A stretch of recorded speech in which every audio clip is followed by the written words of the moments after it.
Hello students, today we are going to revise the taught chapters, that is chapter 3 synthetic fibers and plastics and chapter 11 force and pressure. Let's go with the highlights of that first chapter, synthetic fibers and plastics. Clothes are prepared through following processes. Clothes, they are from fabrics are from fibers, and fibers are of two types, natural and synthetic. Natural fibers are obtained from plants, animals, for example, cotton, jute, silk, and wool. Synthetic fibers are obtained through chemical processes from petrochemicals. Here are some articles and the types of fibers they are made up of. Like curtains. Curtains can be of natural fibers also and artificial or synthetic fiber. Bags, they can be of jute, they can be of cotton, or they can be of nylon. So both natural and artificial or synthetic. Rope, that can be artificial and or synthetic. Socks, that can be artificial or synthetic. Synthetic fibers or artificial fibers are formed from chains of small units. These small units are of chemical substances like beads of a necklace. Many small units combine to form a large single unit, that is called polymers.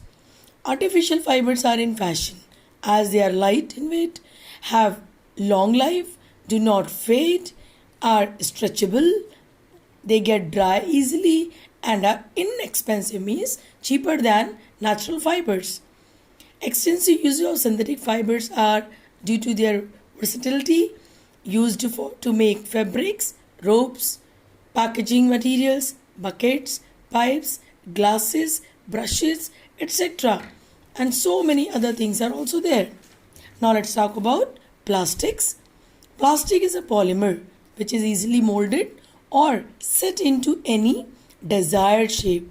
When heated, it hardens on cooling to make a durable object. Plastics can be of two types, thermoplastics and thermosetting plastics. Thermoplastics are straight chain polymers and they can be remolded on heating. For example, polythene, PVC and Teflon. Whereas thermosetting plastics, they cannot be remolded once molded. For example, bakelite, melamine. Plastics have become integral part of our life because plastics are non-biodegradable. Thus, plastic waste cause an environmental hazard. These release toxic gases on burning, causing air pollution. On dumping, these undergo photodegradation. Photodegradation is the process when anything is left in sunlight and then it degrades automatically after so long time, causing soil pollution. There is a need of sustainable use of synthetic fibers and plastics.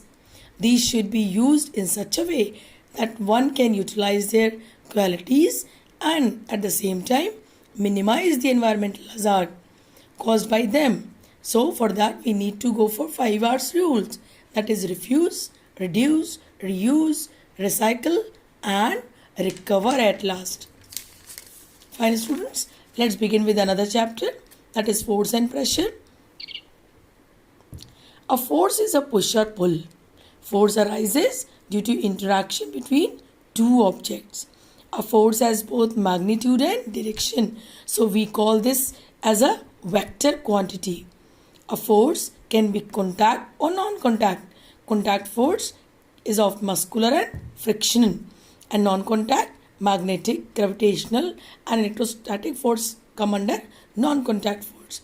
A force acting on an object can make an object move from rest, change the speed of an object if it is moving, change the direction of the motion of an object, change in the shape of an object, may cause some or all the effects at a time.